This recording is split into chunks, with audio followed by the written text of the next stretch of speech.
Friends, before we dive into the complex mechanisms of financial psychology, I ask you to subscribe to the channel right now and like this video. This simple action helps algorithms deliver important information to thinking people and ensures that you won't miss the next 35 parts of our extensive research. We are used to considering ourselves the absolute masters of our decisions. It seems to us that every purchase, every investment step, every loan application or choice of insurance policy is the result of our personal, considered analysis. We are convinced that our desires originate within us, and money serves only as an obedient tool for their realization.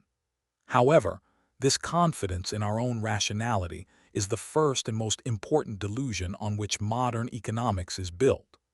The financial system surrounding us today is not just a neutral environment for resource exchange. It is a complex, multi-layered, and often invisible architecture of choice.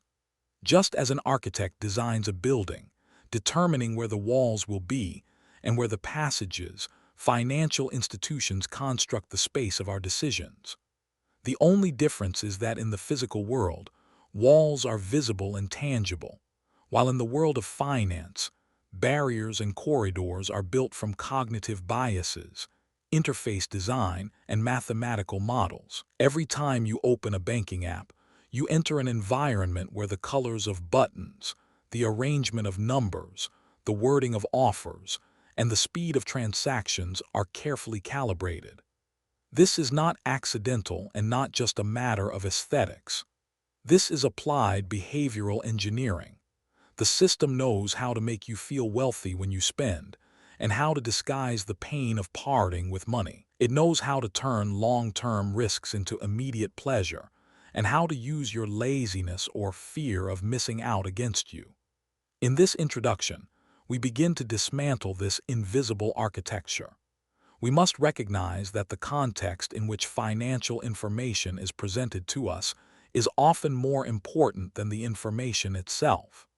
The way a choice is framed predetermines the choice itself. We are on the verge of understanding how the financial system has ceased to be merely a service mechanism and has transformed into a powerful tool for modifying human behavior. Prepare to see that your money is not only a measure of value, but also a remote control for your attention and your habits. To understand how the financial system dictates the terms of our lives, we must break down the fundamental myth about the origin of money. In standard economics textbooks, we are told a convenient fairy tale about barter. Allegedly, an ancient hunter tried to exchange meat for shoes, but since the shoemaker didn't need meat right away, they agreed to use shells or gold as an intermediary. This story sounds logical, but anthropologists and historians claim that this never happened in reality. Money was born not as a means to facilitate trade between neighbors, but as a system of accounting for debts, and much more importantly, as a rigid instrument of power. In early human societies, social credit was the basis of relationships. People helped each other, relying on memory and reputation. I give you grain today because I know you will help me build a house tomorrow. But with the advent of the first states, temples, and empires, this system of trust was replaced by a system of coercion. Rulers needed to maintain armies and a huge bureaucracy. This is where the true nature of money as a technology of mass control becomes apparent. The state didn't just invent coins, it created an artificial demand for them through taxes. The king minted coins, paid his soldiers with them, and then declared that every subject was obliged to return a part of these coins back to the treasury in the form of tax. This maneuver fundamentally changed human behavior. Suddenly, money became a condition for survival.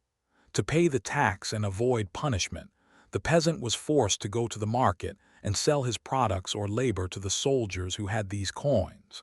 Thus, the first global system of motivation was created. Money forced people to work not only to meet their own needs, but also to serve the interests of the state machine. This was the first step from money as an idea of justice to money as an instrument of discipline. Over the centuries, this system only became more complex. We moved from commodity money, which had intrinsic value, to fiat currencies, whose value rests solely on the authority of the state and law. The decoupling of money from the gold standard in the 20th century finally transformed it into an abstraction controlled by central banks. Now, the amount of money in the economy, interest rates, and the availability of credit have become levers with which the lives of entire nations can be accelerated or slowed down. Money ceased to be a neutral intermediary. It became the architecture within which we live. Today, this evolution has reached its peak. Money is not just a medium of exchange.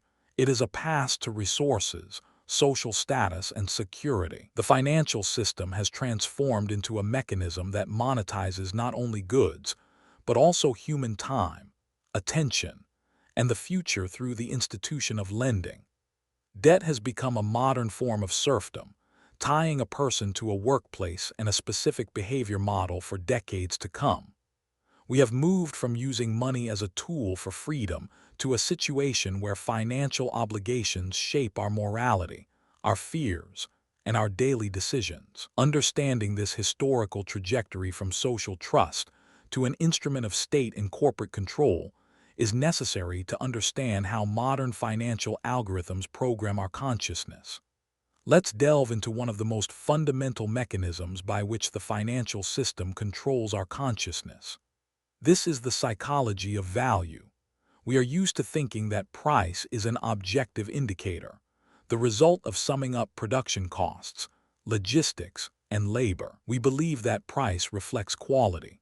However, neurobiology and behavioral economics prove that the cause and effect relationship often works in reverse. It is not quality that determines price, but price that shapes our perception of quality. Recall the famous wine tasting experiments. When subjects are offered the same wine but with different price tags, their perception changes dramatically. If a person thinks they are drinking an expensive beverage, functional magnetic resonance imaging, fMRI, records increased activity in the medial orbitofrontal cortex of the brain, the area responsible for experiencing pleasure. The taste literally becomes better at the neurochemical level simply because the financial marker, the price, was higher. This proves that the market sells us not so much goods as expectations and placebo effects. The financial system masterfully exploits this cognitive vulnerability. In the modern world, oversaturated with information, we lack the resources to expertly evaluate every product or service. Therefore, our brain uses price as a heuristic, as the fastest and most accessible indicator of quality. This creates a phenomenon known as the Veblen effect, where an increase in the price of a good leads not to a drop but to an increase in demand. At this point, classical economic logic breaks down and pure psychology begins. High cost becomes a social signal, a pass into the hierarchy, a confirmation of status. Moreover, the very architecture of prices influences how we feel about parting with resources. Neurobiologists have found that the process of paying with cash activates the same brain areas as physical pain.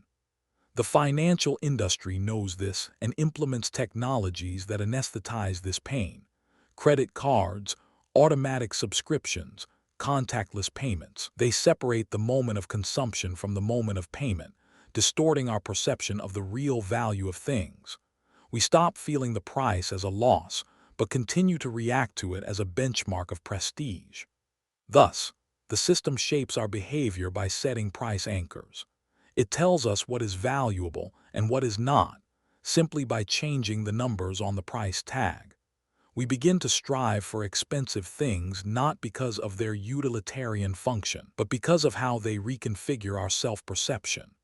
Understanding that price is often a hallucination constructed by the market to manage our desires is a key point for realizing how the financial environment dictates the rules of the game to us. Many believe that the history of finance began with the minting of the first coins, but this is a profound misconception. Before the Lydians struck gold with a hammer, And long before the advent of paper banknotes, humanity invented something far more powerful: credit. The word credit itself comes from the Latin credo, meaning I believe, and it was this trust that became the mortar that cemented the bricks of the first civilizations. If we transport ourselves to ancient Mesopotamia 5,000 years ago, we will see that the foundation of the economy was built not on immediate exchange, but on deferred obligation. Credit arose from the very nature of agriculture. A farmer needs grain to sow and food to survive until harvest, but he has nothing right now. He has to borrow resources from the temple or a wealthy neighbor on his word to repay the debt with interest after the harvest. It is at this moment that a fundamental shift in human consciousness occurs. For the first time in history, our behavior began to be determined not by current needs, but by future obligations. Debt forced man to think in linear time, to plan months ahead, and to discipline himself for an event that had not yet arrived. Moreover, archaeological finds confirm that writing was invented not for recording poems or religious hymns, but primarily as an accounting tool for debts and credits. The clay tablets of Sumer are, in essence, the first credit histories. Thus, debt became the first form of social contract that bound people with invisible threads. It created hierarchy, gave rise to the first laws and courts necessary for enforcing obligations. We are used to seeing credit only as a financial instrument, but in reality, it was the first psychological mechanism that forced man to subordinate his instincts to a long-term strategy. Civilization grew not on gold, but on the promise to repay what does not yet exist. And this promise forever changed how we interact with each other and how we perceive time itself. We often perceive banks as boring, utilitarian institutions, a kind of utility service for money where we store savings or pay bills. However, in reality, the banking system performs a much more fundamental, almost metaphysical function in the structure of our society. Banks are institutions that industrialize trust. Before the advent of a developed banking system, trust was a local resource, limited to family, clan, or village. You would only lend to someone you knew personally and whose house you had seen with your own eyes. Banks broke this circle, allowing complete strangers to cooperate on a global scale. When you deposit money, you trust not a specific manager, but an abstract system. And when a bank issues a mortgage or a business loan, it acts as an architect of the future, deciding which idea is worthy of realization and which is not. Here lies the key mechanism that shapes our behavior: the transformation of terms. Banks engage in financial alchemy, which economists call maturity transformation. They take your short-term deposits, money that you can demand back at any moment, and turn them into long-term loans for 10, 20, or 30 years. This creates the illusion of absolute liquidity. It seems to you that your money is always available, but in reality, it has already been converted into the walls of someone's house, into machines in a factory, or into the code of new software.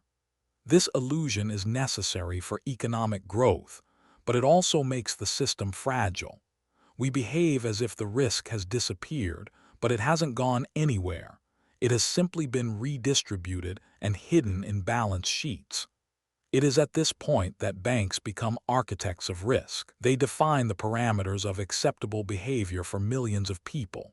Through the credit scoring system, the bank dictates norms of social normalcy to us.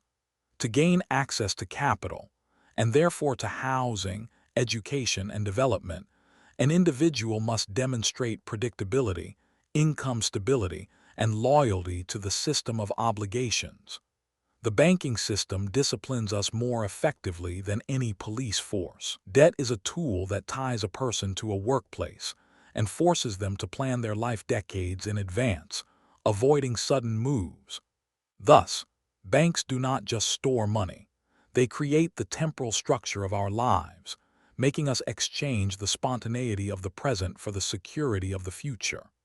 They decide who will receive resources for risk and who will remain on the sidelines of the economy, And it is these decisions that shape the landscape of our society, determining what technologies will be developed, what cities will be built, and how exactly we will live our lives in pursuit of a credit rating.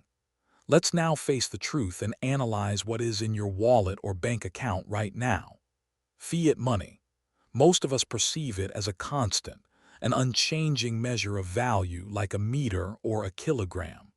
But unlike physical measures, fiat money is not a natural constant, but a social contract, backed only by trust in the state and its laws.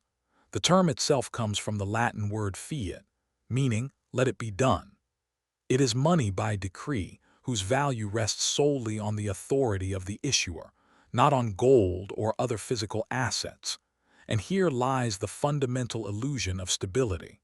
It seems to us that $100 today is the same $100 as 10 years ago, because the denomination of the bill has not changed. Economists call this money illusion.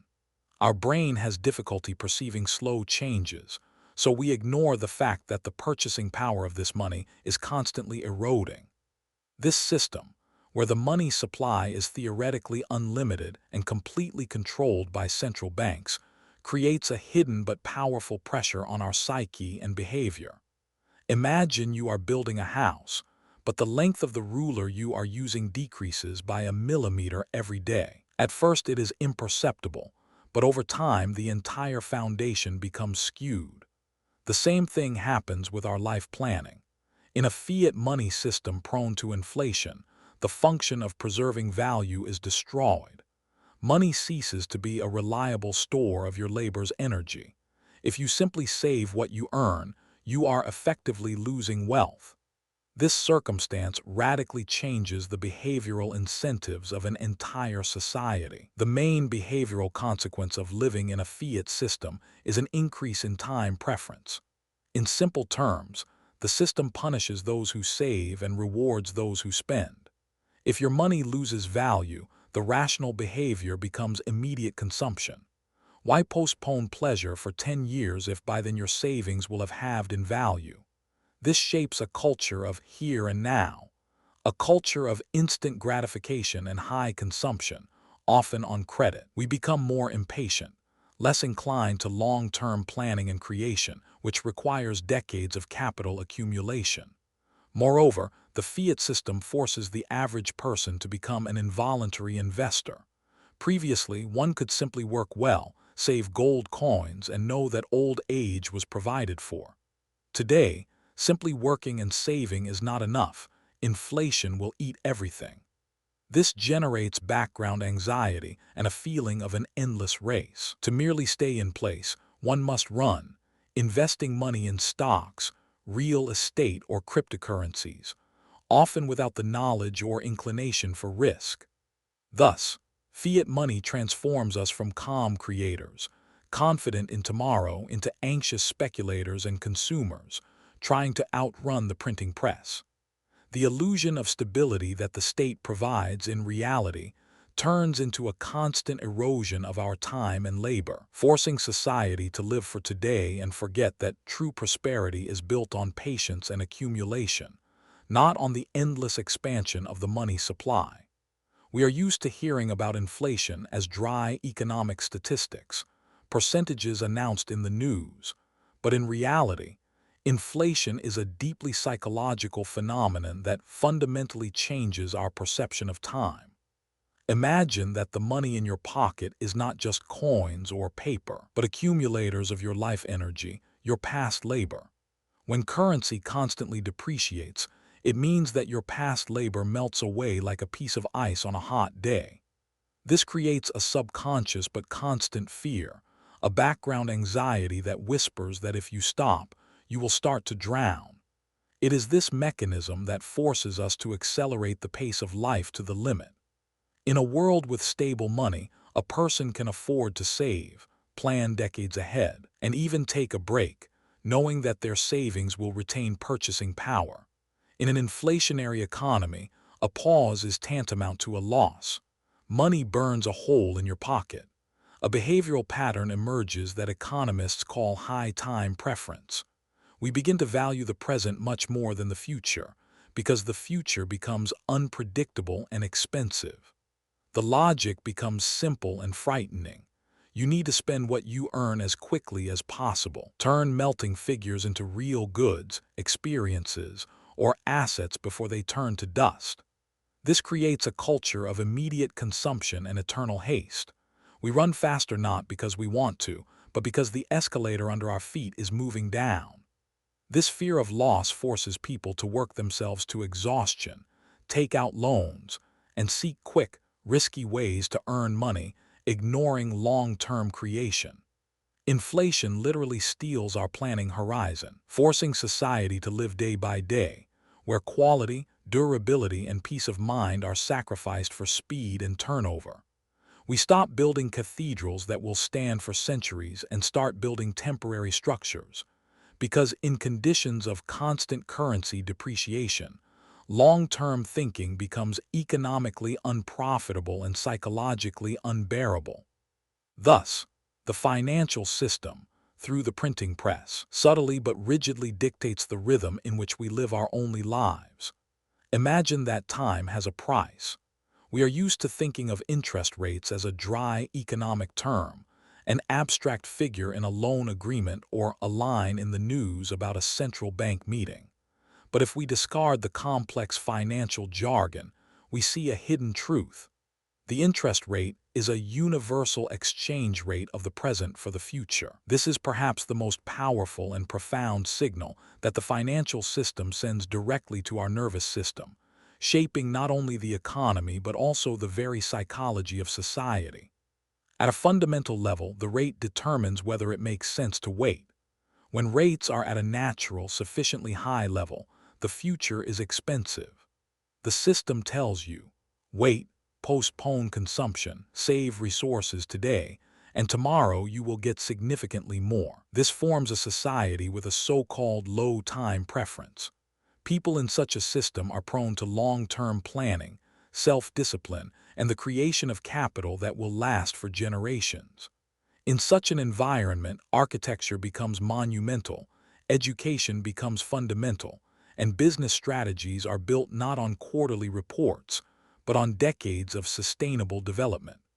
The high price of time encourages responsibility and patience. However, the modern financial paradigm often uses this lever in reverse, artificially lowering rates, sometimes to zero or even negative values. What does this mean for collective behavior? It is a global signal that the future is devalued. The system literally shouts to every participant, there is no point in waiting, no point in saving because your savings will not multiply but only melt away. Rational behavior becomes immediate consumption. When money becomes cheap, time accelerates.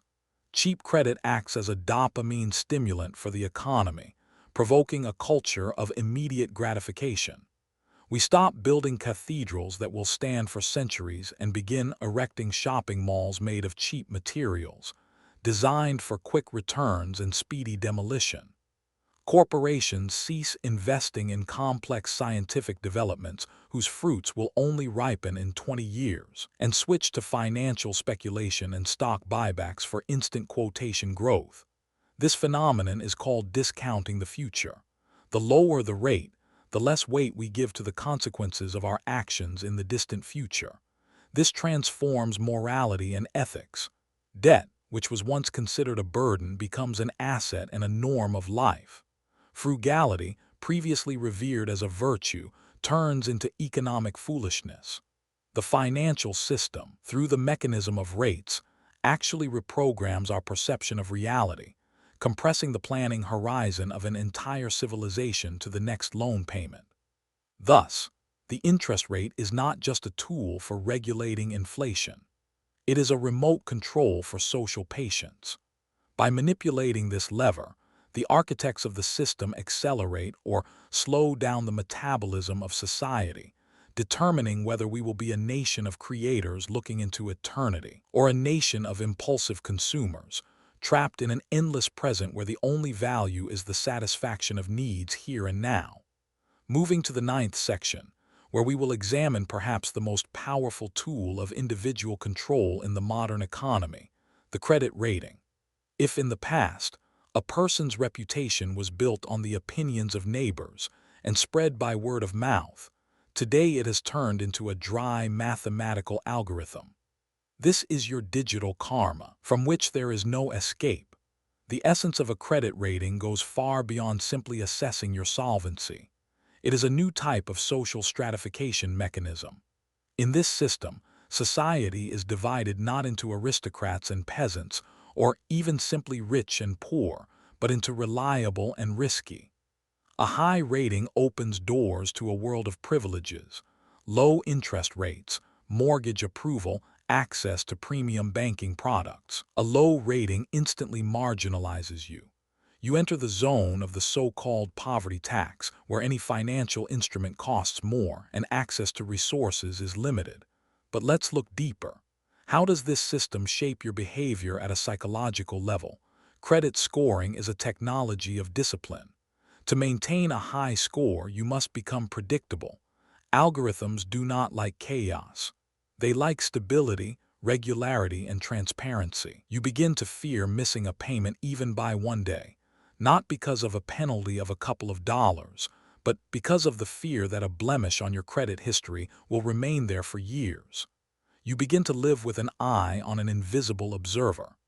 The financial system has taught us self-censorship. We will think twice before closing an old credit card, even if we don't need it, because it will shorten the average age of our credit history and lower our rating. We take out loans not only when we need money, but specifically to show the system that we know how to repay them. We perform ritualistic financial actions to appease the algorithm. Moreover, the sphere of influence of these numbers is constantly expanding.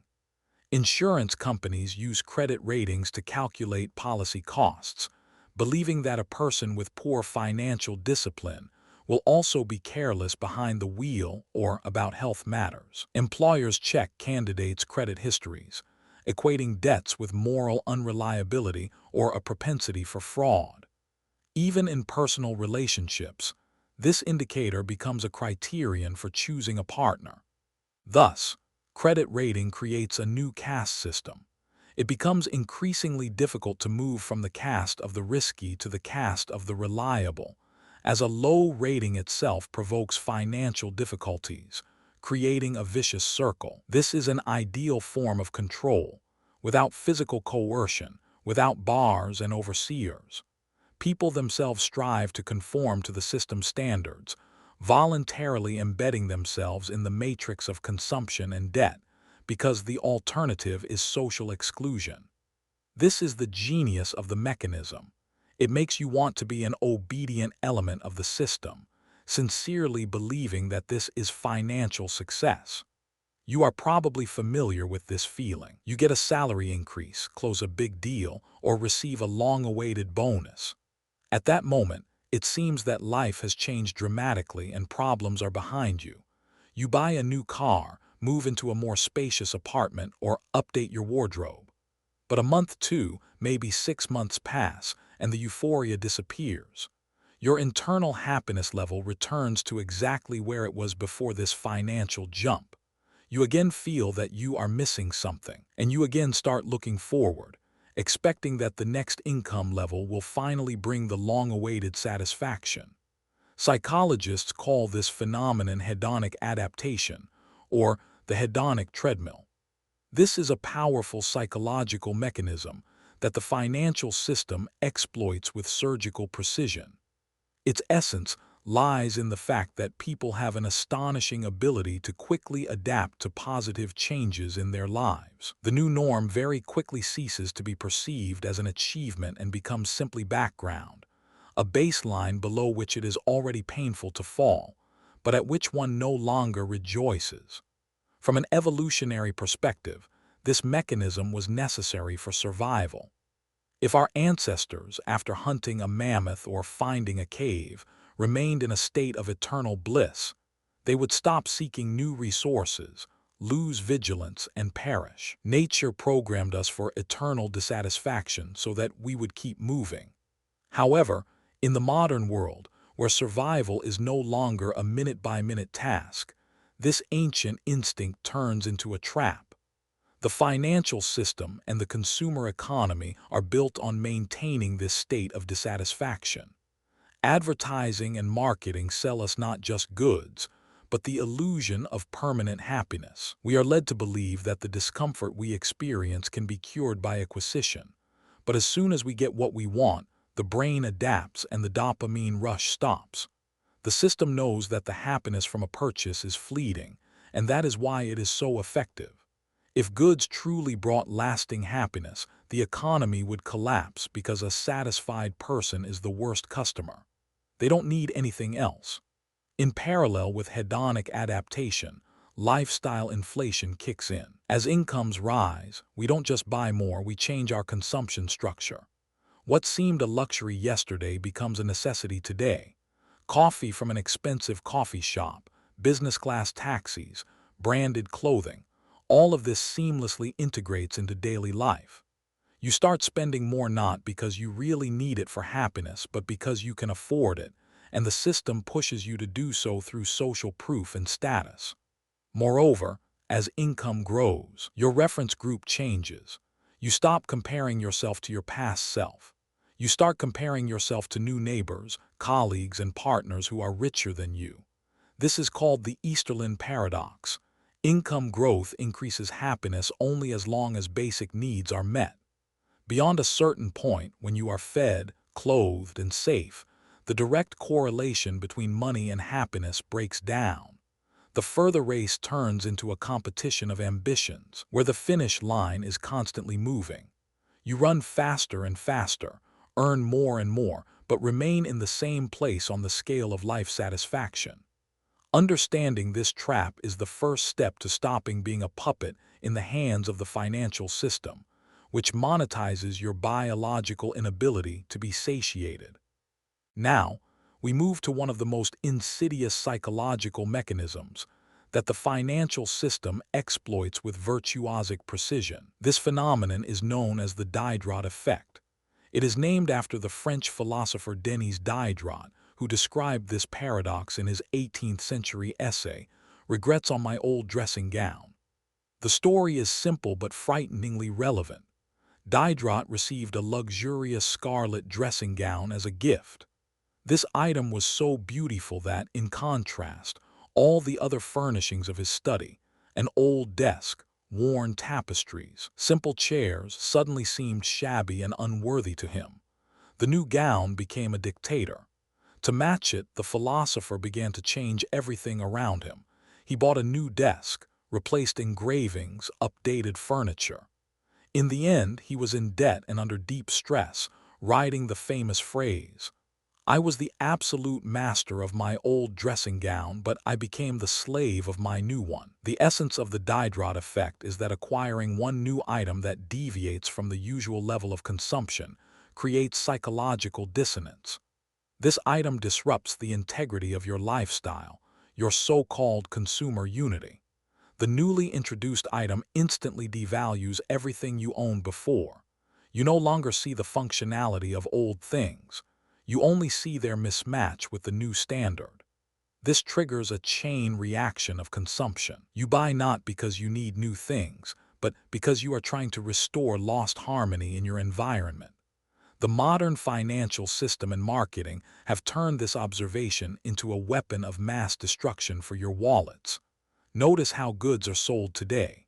You are rarely sold an isolated product. You are sold a piece of a puzzle that doesn't fit your current worldview. Buying a new flagship smartphone instantly makes your old headphones, chargers, and cases obsolete. A bathroom renovation suddenly makes the hallway look dirty and requires wallpapering. Buying an expensive car dictates a change of wardrobe and even the places where you dine.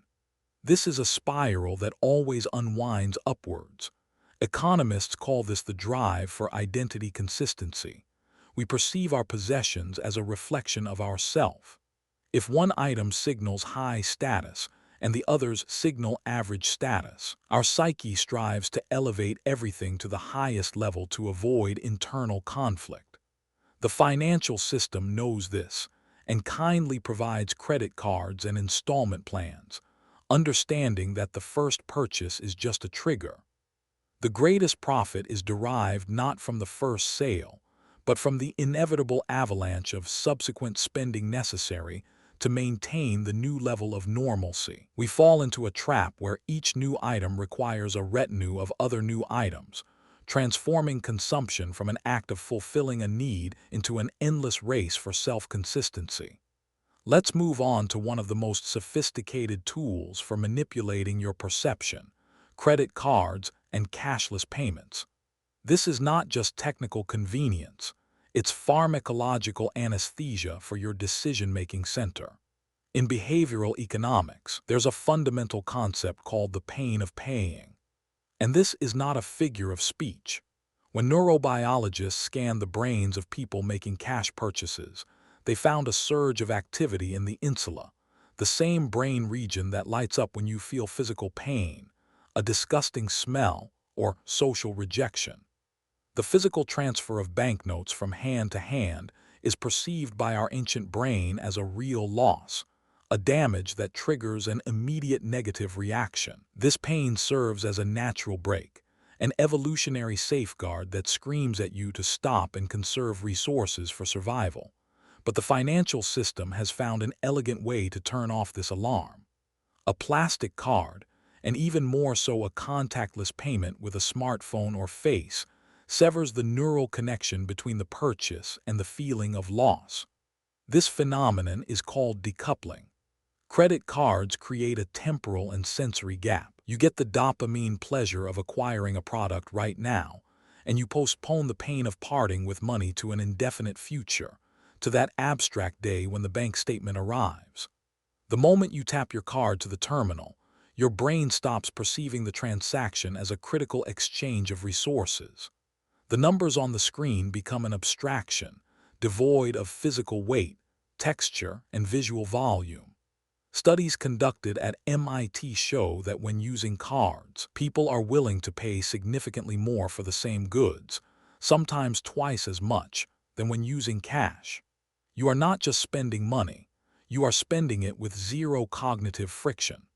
Moreover, the very design of the credit product distorts the perception of reality. The credit limit is perceived by your subconscious not as a debt that will inevitably have to be repaid with interest, but as an additional asset, an expansion of your own capabilities. Plastic turns hard-earned money into something akin to casino chips, where the real value is erased, leaving only the ease of consumption. The system deliberately removes all physical and psychological barriers, making the process of parting with capital so imperceptible and painless that you only realize the magnitude of the loss when the trap has already sprung. This is a real biological hack that makes you act against your own interests, turning a rational saver into an impulsive spender. Let's now turn to one of the most powerful tools of social programming in the modern world: the mortgage. At first glance, it's just a financial product, a way to buy a home if you don't have the full amount on hand. But if we look deeper, we see that a 30-year loan is perhaps the most effective way to radically change a person's behavior and their attitude to risk. Signing a mortgage agreement is the moment when your future productivity is capitalized and sold to the bank. From this moment on, your life is divided into before and after. The psychology of a 30-year commitment works like a heavy anchor. When you know that for the next 360 months, you are obliged to give a significant portion of your income to a financial institution, your planning horizon is violently altered. You stop living for today or planning a year ahead. You start thinking in decades, but not in terms of development, but in terms of security. This creates a fundamental shift in your risk tolerance. A person with a mortgage is much less likely to quit a hated job to search for themselves. They are unlikely to venture into a startup that may not be profitable in the first 2 years, because the bank does not accept ambitions as payment. The financial system, through the mortgage mechanism, encourages predictability and conformity. You become an ideal cog in the corporate machine, because the cost of error for you becomes exorbitantly high. The fear of missing a payment disciplines better than any boss. In addition, A mortgage imposes sedentism. In a world where capital moves instantly and the labor market becomes global, being tied to specific square meters of concrete can become an economic limitation. Psychologically, you begin to perceive your home not as an asset, but as a fortress that needs to be defended, even if the economic situation in the region deteriorates, and it would be more logical to move. A paradox arises. You strive for homeownership for freedom and independence, but the very instrument of obtaining this housing takes away your mobility and flexibility for the most productive years of your life. We see how a financial instrument shapes a new type of personality, a person who values stability above opportunities and sedentism above mobility. This is neither good nor bad. It is a systemic design that ensures economic stability by reducing the volatility of individual destinies. A mortgage transforms the abstract time of your life into a concrete payment schedule, making your future predictable for the system, but often boring and anxious for yourselves. Let's move to one of the most cynical mechanisms of the modern economy, which we will call the monetization of hope. We are talking about student loans. Education is traditionally positioned by society as the main social lift, as a holy grail that opens doors to the middle class and guarantees stability. This is a dream sold to parents and children from an early age. However, the financial system has masterfully learned to convert this dream into a debt obligation, creating a unique situation of starting from scratch, or rather from negative. Consider the very structure of this deal. We are dealing with lending to individuals who, by definition, have no credit history, no assets, and no confirmed income. In any other field, giving tens of thousands of dollars to an 18-year-old would be considered insanity and rejected by the risk department. But in education, this has become the norm. The system uses the inexperience of the borrower, their inability at a young age to adequately assess the long-term impact of complex interest and the realities of the labor market. A teenager signs a contract not just for money. They sign a contract for their future behavior. This is where the psychology of the debtor begins to form even before they enter the workforce. A university graduate, burdened with debt, enters the world not from a zero mark, but from a deep financial hole. This fundamentally changes their decision-making strategy. A person with debt loses the main privilege of youth, the right to take risks. They cannot afford to spend a year finding themselves, cannot risk launching a startup that might fail, cannot choose a low-paying but socially significant or creative job. Education debt acts as a powerful tool for discipline and conformity. It forces young people to choose the safest, most corporate trajectories with guaranteed income to service monthly payments. The system gets an ideal worker. They are scared, they are dependent, they hold onto their job, and are less prone to rebellion or demanding better working conditions because the price of losing a job is too high for them. Furthermore, student loans trigger a chain reaction of delayed life. Due to the need to repay debt, young professionals buy real estate later, start families later, and begin forming retirement savings later. This shifts all economic cycles of a generation. Thus, education, which was supposed to provide freedom and opportunities, paradoxically becomes the first link in a chain of financial dependence, accustoming people to the idea that living on debt is the only possible way of existence in the system. We see how the hope for a better future is capitalized by banks, turning a person's potential into an asset on a financial institution's balance sheet. If the stock market used to be a place for boring long-term strategies and financial reporting analysis, today it has turned into a global casino that you carry in your pocket. Modern brokerage apps are designed not just by financiers, but by attention retention specialists, using the same psychological hooks as social media creators or mobile games. Pay attention to the interface. Bright colors, pulsating graphs, instant push notifications, and even confetti animation when making a trade.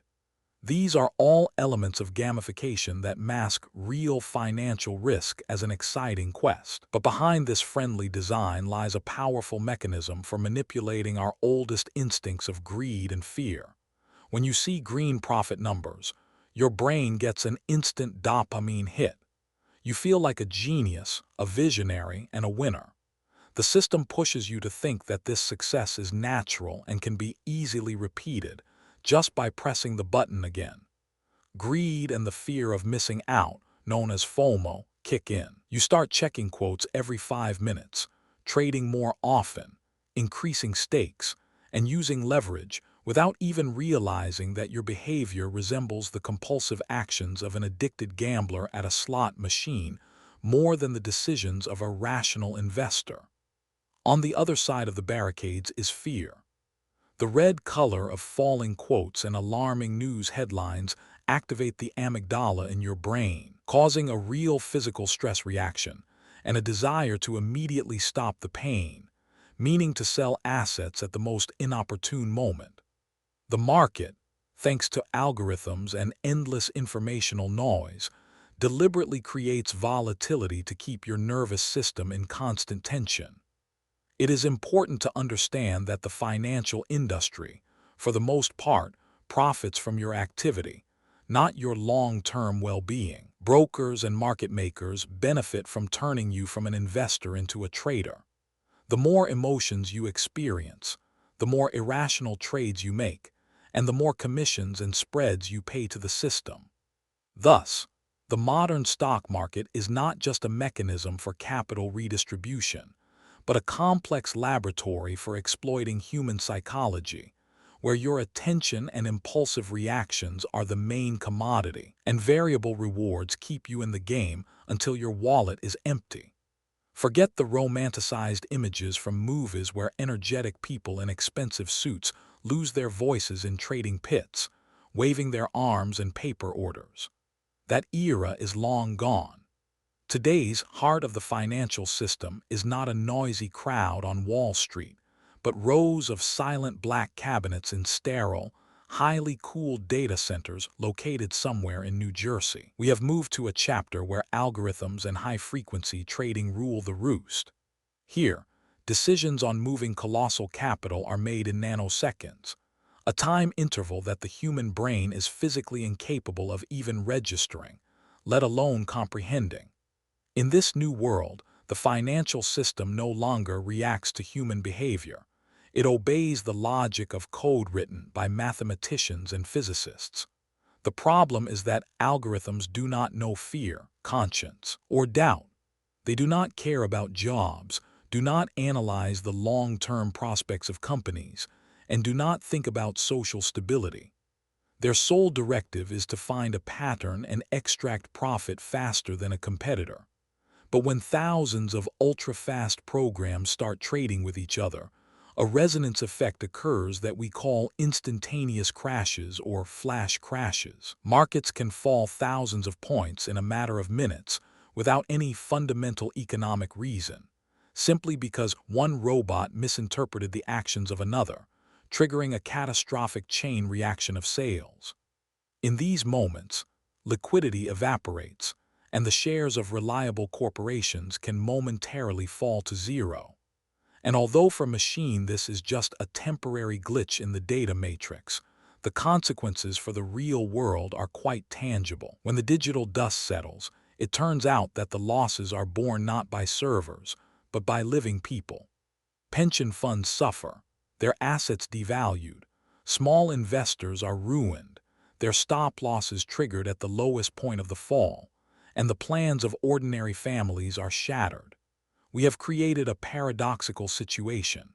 In seeking to eliminate human factors and emotions from trading for the sake of stability, we have built a system of unprecedented fragility. We have delegated responsibility to mechanisms that, in pursuit of microscopic profit, are capable of undermining the foundation of the entire global economy. Now, the price of an asset often reflects not its real value or benefit to society, but merely the outcome of a battle between two supercomputers. And in this war of algorithms, humans have become observers who have no say, but are obliged to pay all the bills when the system fails. Now let's face the truth and dissect one of the darkest, yet most crucial conflicts in modern economics. This is the battle between the tyranny of the quarterly report and the necessity of long-term development. In theory, a corporation is an institution created for infinite existence, a structure that should outlive its founders and benefit generations. In practice, however, the modern financial system forces this organism into rigid, suffocating confines of 3-month cycles. Look closely at how this shapes the behavior of top management. Their thinking and ethics are fundamentally distorted by the structure of incentives. When a significant portion of directors' compensation is tied to the current stock price, and the average tenure of a CEO is steadily decreasing, the planning horizon narrows to a critical point. Economists call this phenomenon quarterly capitalism or corporate myopia. The financial system unequivocally broadcasts the signal that it doesn't matter if the company will exist in 10 years. What matters is that the numbers align in the presentation for analysts next Tuesday. This pressure fosters a specific corporate ethic, where financial engineering and manipulation of metrics become more important than creating a real product or service. We observe how industry giants ruthlessly cut budgets for fundamental research and development. Why does this happen? Because innovation means guaranteed expenses today for possible profits in the distant future. In the cold logic of a quarterly report, this is inefficient. It spoils the beautiful picture of profitability right now. Instead of investing in new technologies, equipment modernization, or employee training, corporations spend trillions of dollars on share buybacks. This mechanism artificially inflates the value of securities, allowing management to receive huge bonuses for meeting KPIs. But at the same time, it literally drains the company of resources for real growth and resilience to crises. It's important to understand that such behavior is rarely the result of individual malice. It's an absolutely rational response to the signals the system sends. If the stock market punishes a company for a profit drop of even 1 cent below analysts' forecasts with an instant 10% stock crash, then any rational manager will be forced to sacrifice long-term strategy for the short-term peace of shareholders. This leads to a systemic erosion of responsibility. We get products with planned obsolescence, cost-cutting on critical safety measures, and complete disregard for deferred environmental risks, not because corporations want to harm, but because the financial accounting system is simply blind to anything beyond 90 days. Thus, the financial calendar becomes the main architect of human behavior within corporate structures, turning potential visionaries and builders into casino players who are forced to bet on survival every 3 months, ignoring impending icebergs. Now let's delve into one of the darkest and most important topics concerning the link between the thickness of a wallet and the level of violence in society. We often hear the term economic inequality, but rarely do we consider that it's not just dry figures in economists' reports or income distribution graphs. It's a powerful psychological irritant that literally reprograms our social behavior at a biological level. Numerous sociological and psychological studies show a frightening pattern. It's not so much about poverty itself as it is about the scale of the gap. If everyone around lives modestly, the level of social stress remains acceptable, as a sense of shared destiny is maintained. But when the financial system creates an insurmountable chasm between ultra-rich elites and the rest of the population, a psychological mechanism known as relative deprivation kicks in. Our brain, evolutionarily wired to live in hierarchical groups, constantly scans the environment, comparing its status with others. When we see an unattainable level of consumption that media and culture broadcast as the only norm of success, the body experiences a chronic increase in cortisol, the stress hormone. This is a state of constant anxiety about one's status, known as status anxiety. A person begins to subconsciously feel that the game is rigged against them, that the social contract promising reward for honest labor has been broken. And this is where the root of aggression lies.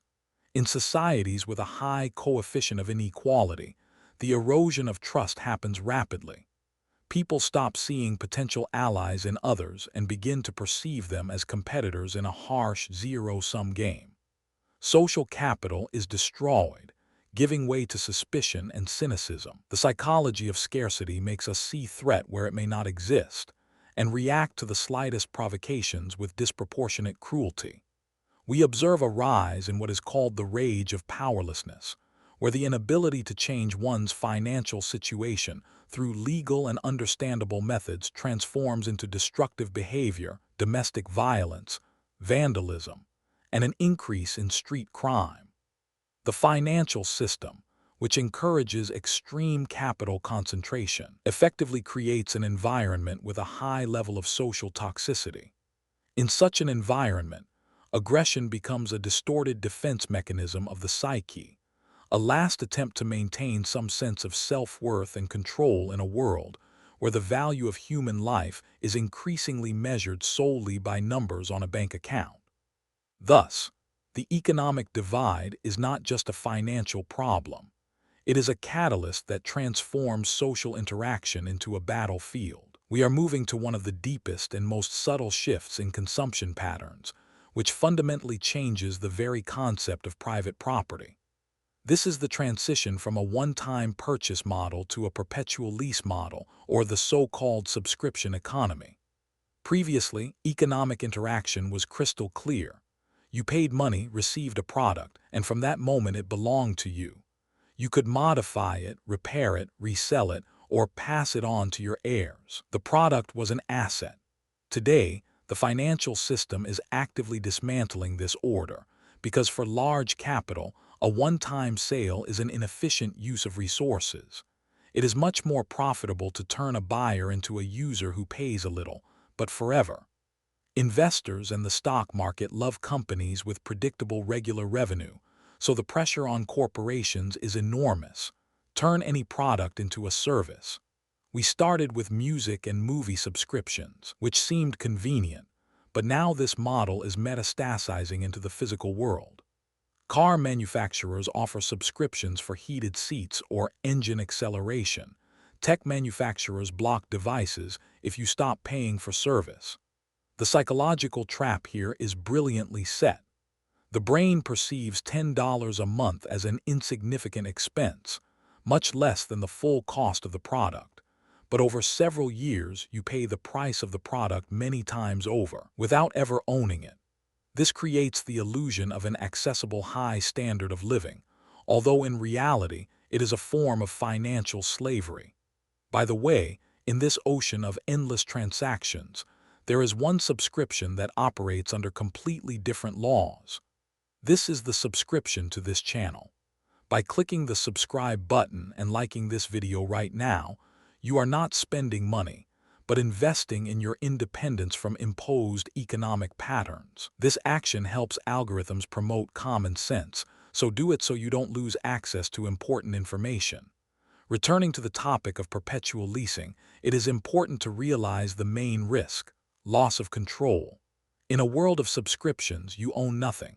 If your income stops, you won't just stop buying new things. What you already use will be taken away from you. Software will stop launching, your smart home will shut down, and data archives will become inaccessible. The corporation retains the switch. This shapes the behavior of an ideal, obedient worker who is afraid to lose cash flow even for a month, because his entire life, his entire existence is leased. The era of ownership is ending, giving way to the era of access, where your solvency must be confirmed every 30 days, otherwise you simply disappear from the system. Let's delve into one of the most subtle yet powerful mechanisms by which the financial system influences our consciousness. This refers to the concept of seamlessness in fintech, and how convenience becomes the enemy of self-control. On the surface, the evolution of payment methods looks like pure progress. From heavy coins to paper money, then to plastic cards, and finally to contactless payments by phone or even by smiling into a camera. We are sold this as saving time and eliminating unnecessary actions. However, behind this convenience lies a fundamental change in the psychology of spending. There is a concept that behavioral economists call the pain of paying. This is a real psychological discomfort we experience when parting with money. When you pay with cash, this process is tangible. You see the banknotes, physically hand them to another person, and feel your wallet becoming lighter. This moment of pain serves as a natural break, activating brain areas associated with aversion to loss, and makes us think twice before buying. The fintech industry systematically works to completely eliminate this pain. The goal of modern payment systems is to reduce the so-called transaction friction to zero. Friction refers to those very seconds when you take out your card, enter your PIN, or search for change. It is during these seconds that your rational brain, the prefrontal cortex, has a chance to intervene and ask, do I really need this? By removing friction, fintech also removes the opportunity to change your mind. Look at the model popularized by ride-hailing aggregators. Previously, a ride ended with a complex payment ritual. The meter stopped, you took out money, waited for change. Now you simply get out of the car. Payment happens invisibly, somewhere in the cloud. The brain stops registering the connection between consuming the service and spending resources. The ride seems free, because the moment of payment is separated from the moment of consumption. The same happens with one-click purchases on marketplaces and subscription services. Biometric technologies, such as Face ID, make the process of spending money so natural that it ceases to be perceived as a financial decision. Payment becomes an extension of your gaze or touch. This leads to a blurring of budget boundaries. We begin to perceive money not as a limited resource to be allocated, but as an endless flow, access to which is provided by simply tapping a smartphone. Studies show that when using contactless and mobile payments, people spend significantly more than when using cash and are more likely to make impulsive purchases. This is not accidental, it is system design. Seamless payments erode our ability to self-regulate, turning consumption into an automatic, reflexive process where there is no longer any barrier between the emergence of desire and its satisfaction that could engage critical thinking. We have reached one of the deepest and most disturbing chapters of our research, where economics ceases to be a science of numbers and becomes a science of biology. Here, at the intersection of marketing and neurophysiology, neuroeconomics is born, a discipline that studies how exactly the financial system gains direct access to the control center of your behavior. To understand why we make irrational expenditures, take unnecessary loans, and cannot stop in the pursuit of status, we need to look at what happens inside the skull. Modern marketing no longer tries to convince you logically. It doesn't need to. Its goal is to hack your dopamine reward system. Contrary to popular belief, dopamine is not a pleasure molecule. It is a molecule of desire, motivation, and anticipation. Evolutionarily, dopamine was necessary to make us get up and run after a mammoth or search for sweet fruits. It is fuel for action. The financial system has learned to artificially stimulate the production of this neurotransmitter, creating an endless cycle of stimulus, reaction, reward. When you see a notification about a sale, a red discount tag, or hear the sound of a successful transaction, your brain registers a so-called reward prediction error. If the reward turns out to be higher than expected, or if it contains an element of randomness, the dopamine level sharply jumps up. This is why gamification of banking applications, cashback with roulette, and loot boxes in video games work so effectively. They exploit the same mechanisms as slot machines in a casino. Neuroeconomists have found that the brain perceives the possibility of getting something right now completely differently from the possibility of getting it in the future. This phenomenon is called hyperbolic discounting. The limbic system, our ancient emotional part of the brain, demands immediate gratification and screams, "I want it now." At the same time, the prefrontal cortex, responsible for long-term planning and impulse control, tries to argue that it is not profitable. Marketing systematically weakens the prefrontal cortex by creating conditions of urgency, scarcity, and exclusivity. When you see a countdown timer on a website or the inscription, "Only 2 seats left," this is not information for your mind. It is an alarm signal for your limbic system that suppresses rational thinking.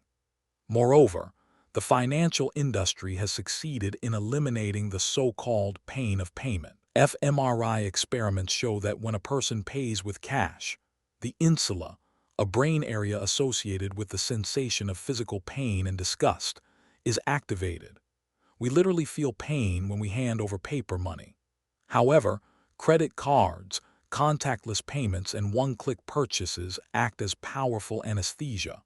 They break the connection between receiving a product and losing resources.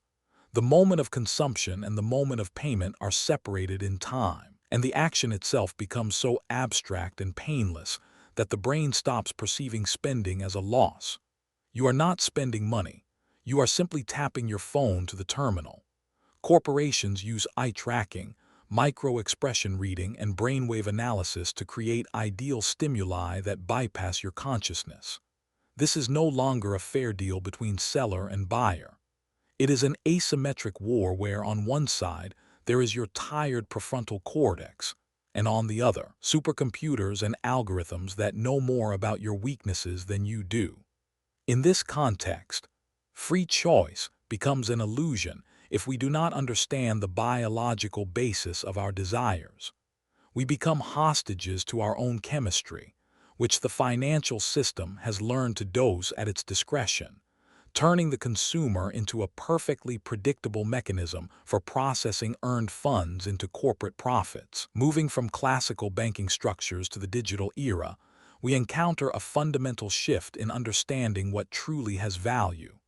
In a world oversaturated with information, the most scarce and expensive resource is no longer oil, nor gold, nor even fiat money, but human attention. This concept, known as the attention economy, radically changes the rules of the game, turning the very time of your life into a convertible currency. If we view time through the prism of financial theory, it is the hardest currency of all existing ones. Unlike dollars or euros, which central banks can print in unlimited quantities, creating inflation, the issuance of your time is strictly limited by biological constraints. It is a non-renewable resource with an absolutely inelastic supply. Each of us has a fixed balance that decreases with every second, and this account cannot be replenished. This is why the financial models of tech giants are built around extracting this resource with maximum aggression. When we say that time is money, we usually mean wages or productivity. But in the modern financial system, this phrase has taken on a literal meaning. The world's largest corporations no longer sell you products. They buy your attention to resell it to advertisers. Every time you use a social network, video hosting, or news aggregator for free, a hidden transaction occurs. You pay with the hardest currency you possess, moments of your conscious life.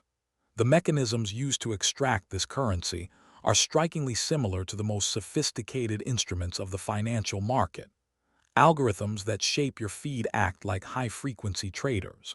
They analyze millions of data points in real time to predict what stimulus will make you invest a few more minutes of your attention. Endless scrolling, autoplay videos, and variable rewards in the form of likes are not just design elements. They are behavioral engineering tools aimed at maximizing retention time, which in business language means maximizing capital extraction from the user. The tragedy of this economic model is that it creates artificial inflation in the value of content. We spend hours consuming informational noise that yields no dividends in terms of knowledge or skills. This is akin to buying junk bonds. You invest your most valuable asset in something that has zero or even negative returns for your future. The financial system of attention shapes behavior in such a way that we become impulsive consumers, incapable of long-term planning and deep concentration. Awareness of this mechanism is critically important. In the attention economy, whoever does not control their focus becomes raw material for someone else's enrichment. The choice of where to direct your gaze and hearing becomes the most important investment decision you make daily. If you do not manage your attention budget as strictly as you manage your bank account, you will inevitably find yourself in a situation of time deficit, having spent your life paying for someone else's financial success. We have arrived at one of the most radical shifts in financial behavior over the past century. The emergence of cryptocurrencies is not merely a technological innovation. It is a fundamental challenge to the existing hierarchy and a direct reaction to the crisis of trust in centralized institutions. If the traditional banking system is built on the authority of the state and the inevitability of intermediaries, the psychology of decentralization is based on the principle of don't trust, verify. This creates a completely new type of financial personality. At the heart of this movement is a libertarian revolt, a desire to separate money from the state, much as the church was separated from the state centuries ago. For proponents of this ideology, from cypherpunks to modern crypto-anarchists, inflation is not an economic necessity, but a hidden tax and a form of theft of time and labor. Owning private keys returns to the individual full, absolute property rights, which, in essence, do not exist in the fiat system, where your account can be frozen or confiscated by a third-party decision. However, this freedom carries a heavy psychological burden. In a decentralized world, there is no tech support, no deposit insurance, and no way to reverse a mistaken transaction. This fosters a hypertrophied sense of responsibility and often a healthy paranoia in the user. You become your own bank, security chief, and accountant simultaneously. This changes the attitude to risk, forcing the brain to operate in a state of constant vigilance, because the price of an error is a complete loss of capital. Cryptocurrencies have also given rise to unique social dynamics and tribal behavior. We see the formation of closed communities where economic interests intertwine with a quasi-religious faith in code as law.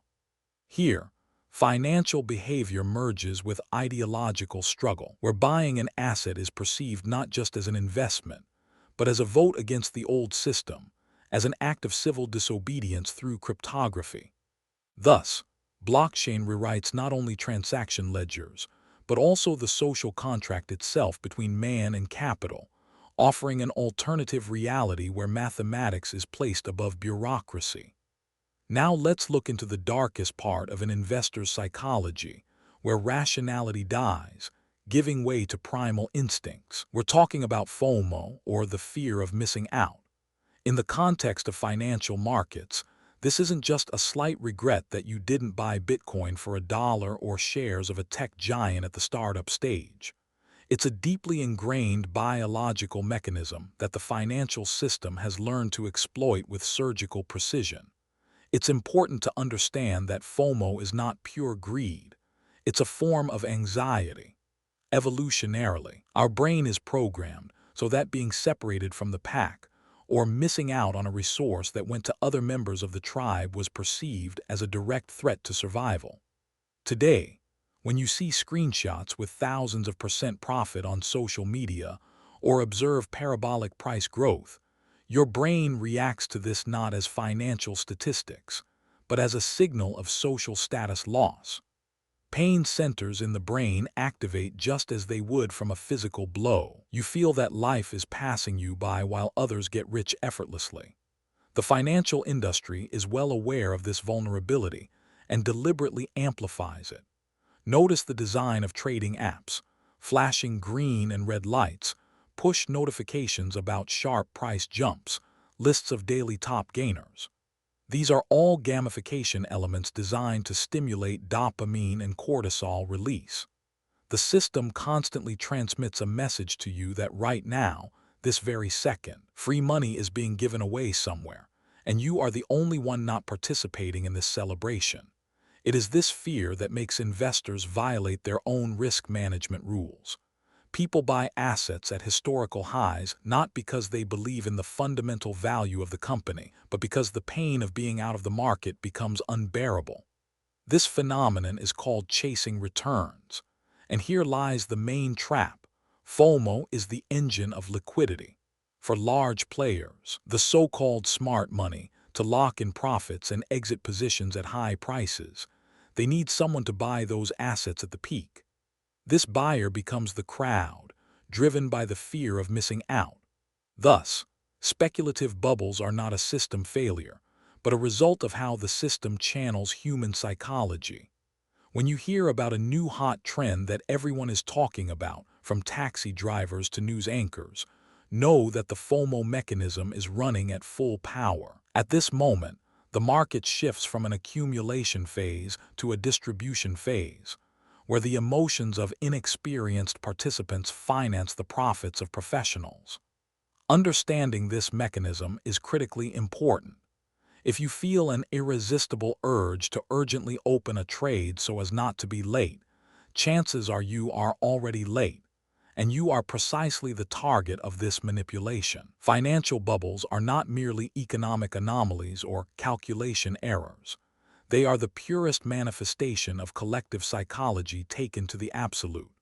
When we talk about the anatomy of mass hysteria, we must understand that in such moments, the financial system ceases to be a mechanism for resource allocation and transforms into a giant theater of the absurd, where tickets are sold for real savings. The mechanics of a bubble are always the same, only the scenery changes. Tulip bulbs in the 17th century, internet company stocks in the 90s, or cryptocurrencies and real estate today. At the core of this process is a feedback loop that the system encourages. Rising prices attract attention, attention attracts new money, and new money pushes prices even higher. But the most interesting thing happens not on the charts, but in the minds of the participants. The system activates ancient neural circuits responsible for social imitation and the fear of group rejection. When your neighbor, who is clearly less educated and diligent than you, suddenly gets rich on a speculative asset, your rational brain shuts down. You experience almost physical pain from missed profit. The system manipulates your ego, making you believe that caution is for losers and risk is the new normal. In this phase of euphoria, the most dangerous narratives are born. For example, the idea that this time everything will be different, that old valuation rules no longer apply, and we have entered a new era of endless growth. People begin to buy assets not for the income they generate, but solely in the hope of reselling them at a higher price to the next participant, the so-called greater fool. This is the moment when the connection between price and value is completely severed. Financial institutions and media actively fuel this hysteria because volatility and trading volumes generate colossal commissions for them. They create informational noise that drowns out any danger signals. But the anatomy of a bubble always implies an end. When the influx of new fools dries up, the gravity of reality returns with double force. The panic that follows euphoria is a mirror image of greed, but it works much faster. At this moment, the system teaches the harshest behavioral lesson. It shows that paper wealth can disappear in seconds, leaving real debts and shattered destinies.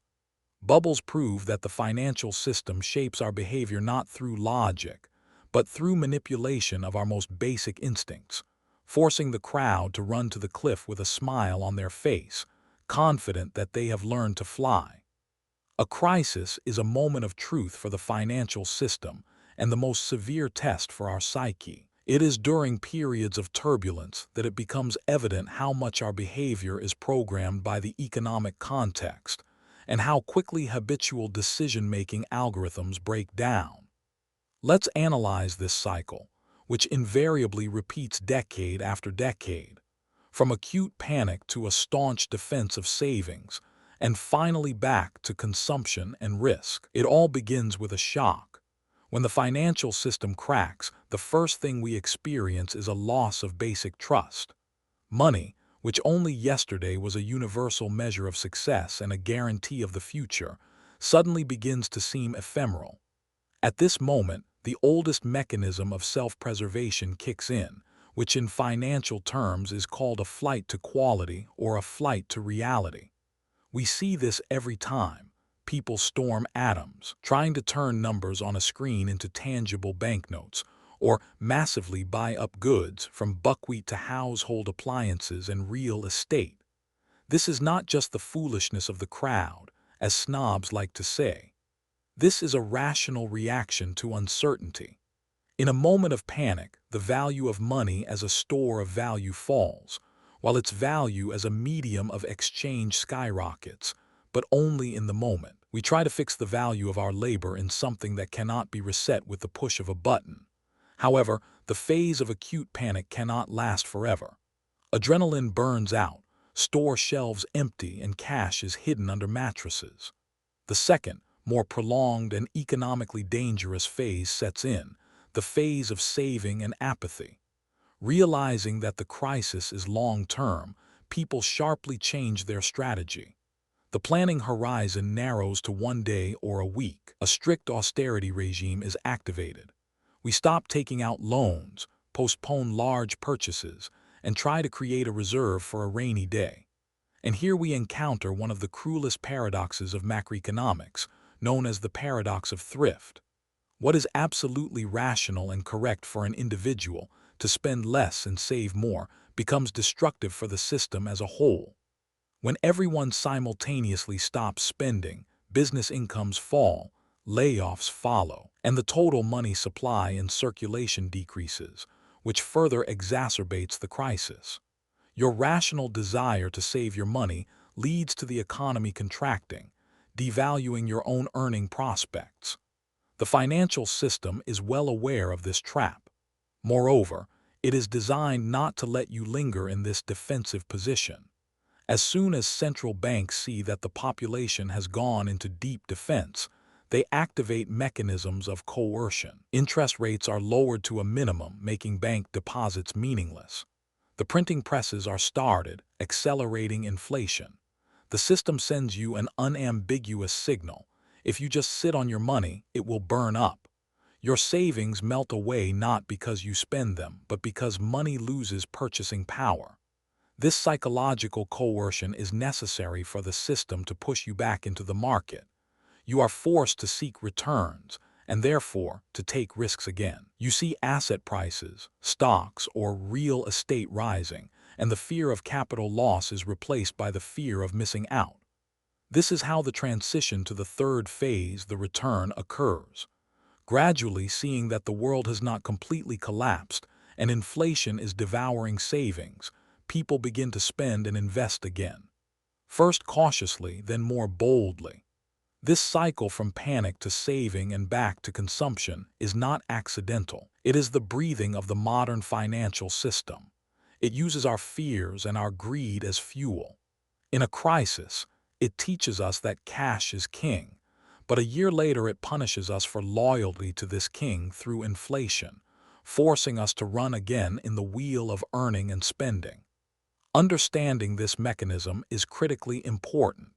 When you realize what stage of the cycle you and the economy are in, you stop being just a chip in the stream and get a chance to act not reflexively, but strategically, sometimes going against the current to preserve, not lose. We are accustomed to thinking of taxes as an unavoidable evil or as the price we pay for living in a civilized society.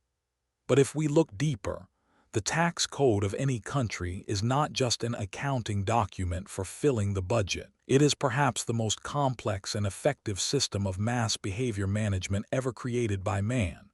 Fiscal policy doesn't just take a part of your money. It literally draws a map of your life, placing flags where the state wants to see your activity and digging holes where it wants to stop you. Look at the system of tax deductions and benefits.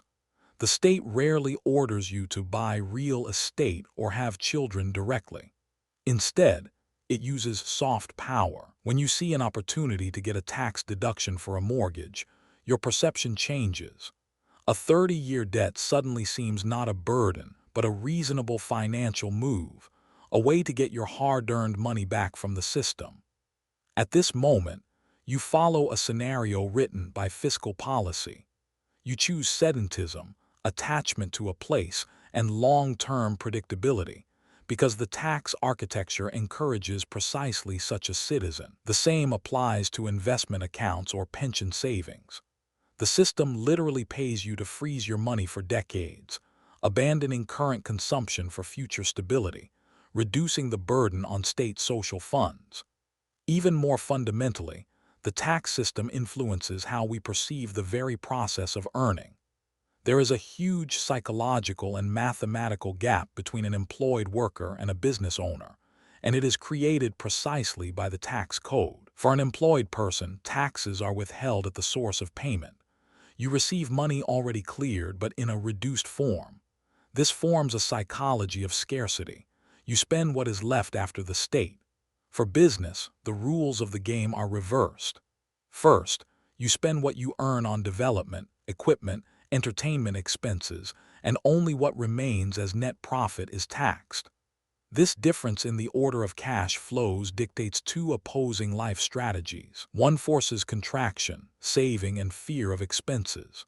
The other stimulates expansion, reinvestment, and a constant search for expenses that can be written off. The fiscal environment, in essence, punishes passive accumulation of high salaries and encourages active revolving use of capital.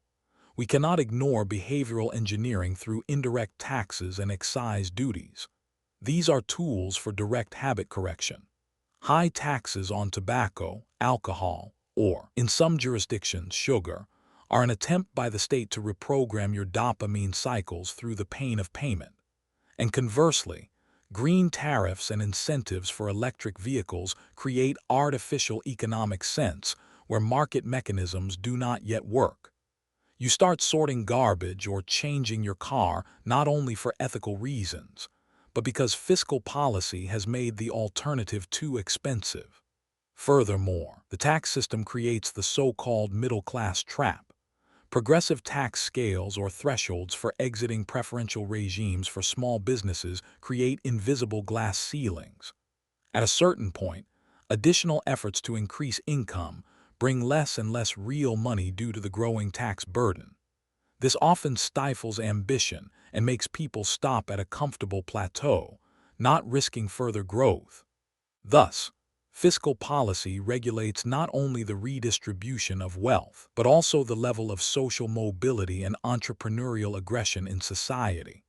Ultimately, the tax system creates the riverbed along which your life flows. You can swim against this current, but it requires enormous energy, legal literacy, and financial losses. Most people, without realizing it, choose the path of least tax resistance. Their life milestones, marriage, buying a first home, choosing a form of employment, retirement age are dictated not so much by their inner desires as by mathematical formulas approved by legislators. We think we are optimizing our finances, but in reality, we are optimizing our behavior to the needs of the system. The pension system is perhaps the most ambitious social contract in human history, and right now we are witnessing it crack at the seams, fundamentally changing the psychology of entire generations.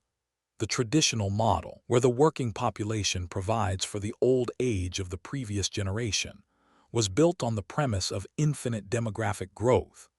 But as soon as the demographic pyramid inverted, financial mathematics faced a harsh reality, giving rise to what sociologists call a hidden war of generations. For millennials and Generation Z, pension contributions are transforming in their perception from an investment in their own future to an irreversible tax on the past. This fosters deep cynicism and distrust of state institutions. Young people, looking at statistics of population aging and the growing deficit of funds, live with a clear conviction that they simply will not have a state pension. This conviction radically changes their economic behavior here and now. we see two polar responses to this fear of the future. On the one hand, it gives rise to an aggressive culture of accumulation, the FIRE movement, where people extremely save and invest to retire at 35 or 40, completely abandoning hope in the system. On the other hand, it gives rise to financial nihilism, where the impossibility of ensuring a traditional old age pushes people to the principle of live for today, spending everything earned on experiences, because long-term planning seems meaningless in conditions of such uncertainty. The financial system, aware of this crisis, has restructured itself, shifting risks from the state and employer to the individual. The transition from guaranteed payments to NACA operateur Elyeri and Yeru plans has forced each of us to become an involuntary investor, even if we lack the knowledge or psychological stability for it. Now the fear of poverty and old age becomes fuel for stock markets, forcing millions of people to buy shares monthly in the hope that compound interest will save them where the state cannot. This fear makes us work harder, longer, and more intensely, creating a culture of burnout, which is actually just a side effect of a broken pension promise. Intergenerational conflict is inevitable here, as the political weight of the aging electorate forces the state to protect current payments at all costs, often at the expense of investments in education or infrastructure that young people need. As a result, the financial architecture of pensions has ceased to be a guarantor of stability and has transformed into the main source of anxiety, shaping a neurotic attitude towards money, time, and one's own future. Now, we enter perhaps the most radical phase of money's transformation the world has ever seen. We're talking about central bank digital currencies, or CBDCs. There's often an illusion that we're already using digital money by paying with cards or smartphones. However, it's important to understand the fundamental difference. The money in your current bank account is merely a digital record of a commercial bank's promise to pay you cash, whereas CBDC is a direct liability of the central bank, and more importantly, its programmable code. This distinction changes the very nature of money. From a neutral medium of exchange, it transforms into a mechanism with customizable parameters. Programmability means that smart contracts and logical conditions can be embedded into the very structure of the currency. This gives the issuer, i.e., the state, unprecedented control over how, when, and where this money can be spent. Imagine stimulus payments during a crisis that have a built-in expiration date. If you don't spend these funds within 30 days, they simply disappear from your balance. Such mechanics completely eliminate the possibility of saving and coercively stimulate consumption, shaping the behavior of millions of people literally with the push of a button. Moreover, programmable money allows for targeted restrictions at the protocol level. Your salary or benefits could be technically blocked from purchasing certain categories of goods. For example, the system might prohibit a transaction if you try to buy unhealthy food, alcohol, or an airline ticket if you've already exceeded your individual monthly carbon footprint limit. Here, we see a shift from soft nudging to rigid technical restriction. The financial system ceases to be a passive intermediary and becomes an active architect of your lifestyle. In a CBDC world, the concept of anonymity disappears completely. Unlike cash, which leaves no digital trace, every unit of central bank digital currency has a unique identifier, and its entire transaction history is visible to the regulator in real time. This creates an ideal environment for behavioral economics, where every incentive and every punishment can be personalized. If traditional monetary policy acted like carpet bombing, affecting the entire economy at once through interest rates, CBDC is a high-precision weapon capable of correcting the financial behavior of specific social groups or even individual persons. Thus, the introduction of digital currencies marks the end of the era of money as unconditional private property.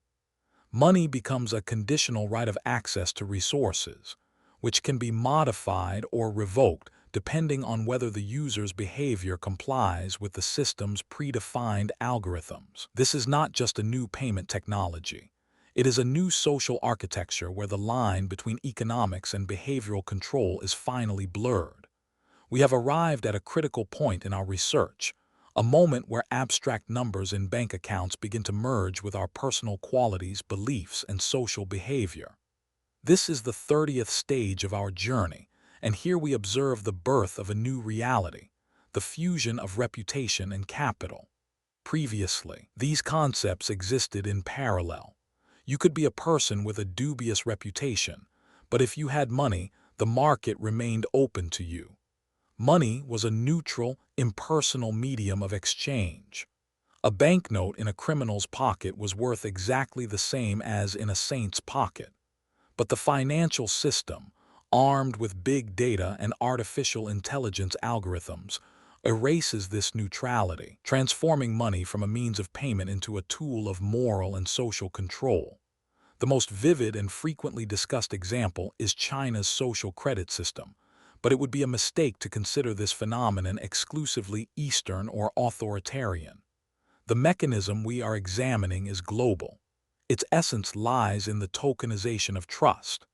In this new paradigm, your ability to participate in the economy, to take out loans, buy plane tickets, rent housing, or even simply have a bank account, directly depends on your compliance with certain social norms. Financial institutions no longer assess only your solvency, that is, your possession of funds. Now they assess your trustworthiness in a broad, often ideological sense. In the Western corporate world, this is already implemented through ESG standards: environmental, social, and governance. Companies that do not meet these criteria are cut off from cheap capital. Their shares are excluded from indices, and access to insurance is limited. This is, in essence, a corporate social rating. But this same logic inevitably descends to the individual level. We see precedents of so-called debanking, where people's accounts are closed not due to financial violations, but due to reputational risks associated with their public statements or political stance. This fundamentally changes human behavior. When you know that any action you take, any post on social media, any environmental transgression, or even your circle of acquaintances can affect your credit rate or your ability to pay for dinner, you begin to self-censor. The financial system creates an invisible but incredibly strong framework for behavior. The fear of losing access to capital becomes stronger than the fear of law. The law acts post factum and requires evidence. Financial social rating acts preventively and algorithmically. The merger of reputation and capital means that money turns into permission. This is a transition from ownership to the privilege of access. In such a system, wealth no longer guarantees freedom because the very ownership of wealth becomes conditional. It depends on how much the current version of your behavior suits the platform architect. We are moving towards a world where every transaction carries an ethical burden, and your financial profile becomes a digital mirror of your loyalty to the system. This creates a society of deep conformity, where financial survival requires complete transparency and predictability, and deviation from the norm is punished not by a fine, but by exclusion from economic life. Thus, the economy completes its reach, colonizing the last thing we had left, our conscience and freedom of choice, linking them to the most basic need, the ability to buy food and shelter. We arrive at one of the most radical ideas in modern economics, which serves as a litmus test for our understanding of human nature: universal basic income. At first glance, it's an economic measure, a regular payment of a certain sum of money to every citizen, regardless of their income level or employment. But in the context of our discussion about behavior, it is primarily a large-scale psychological experiment that challenges a fundamental dogma of capitalism: the belief that the only reliable motivation for work is the threat of hunger or destitution.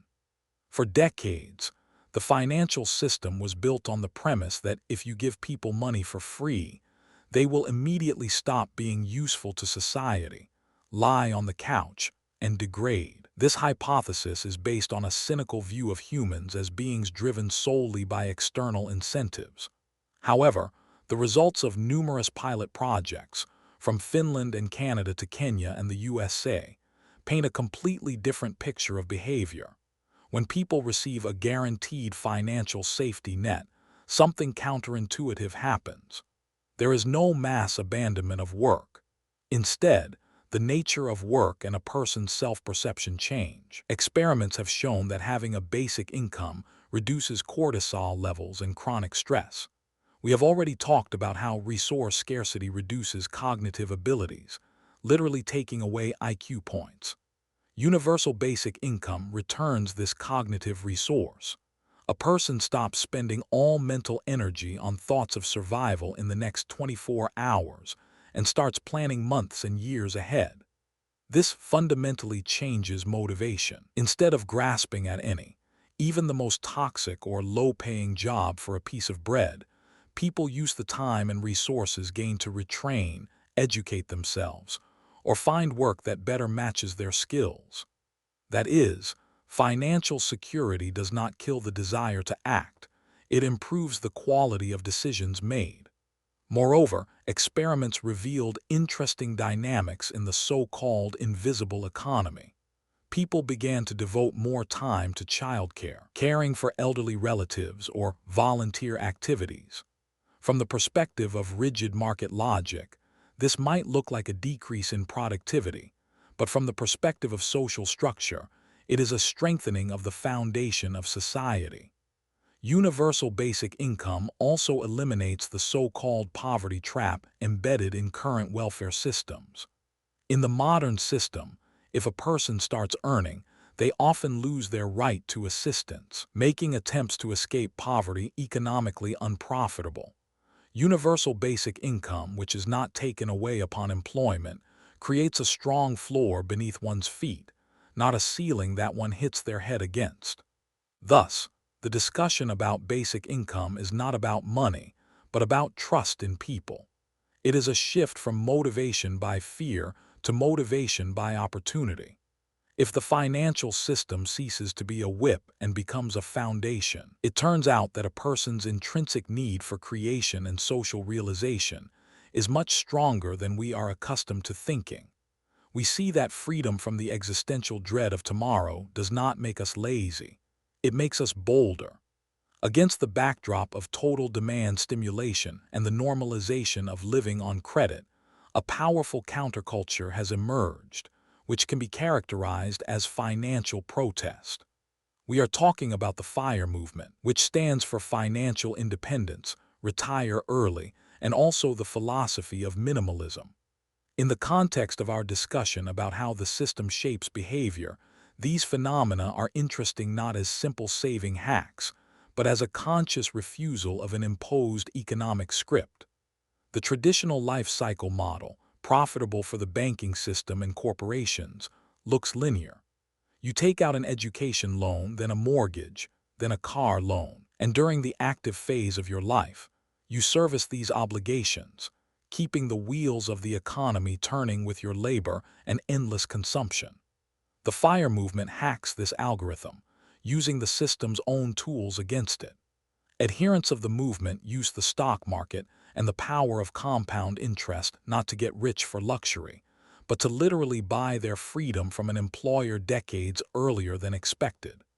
This is a radical reevaluation of values, where time and autonomy are valued above social status and material attributes. Minimalism here acts as a necessary ally and ideological foundation. If the financial system spends billions of dollars on neuromarketing to inflate your needs and create a feeling of eternal dissatisfaction, minimalism blocks this signal at the entrance. It is a psychological defense that asserts that enough is truly enough. By refusing conspicuous consumption, a person drops out of the rat race and stops reacting to the market's dopamine stimuli. For a modern economy based on endless GDP growth through household spending, such a behavioral pattern represents a paradox of thrift and even a systemic threat.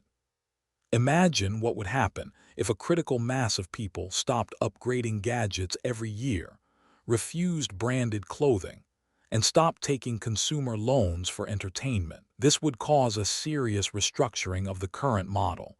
But this is precisely the essence of the quiet rebellion. People begin to understand that the true price of anything is the amount of life one must spend to earn it. By regaining control of their finances through aggressive savings and conscious spending limits, a person ceases to be merely a resource for bank statements. They become an autonomous subject whose behavior is no longer dictated by the refinancing rate or a new advertising campaign.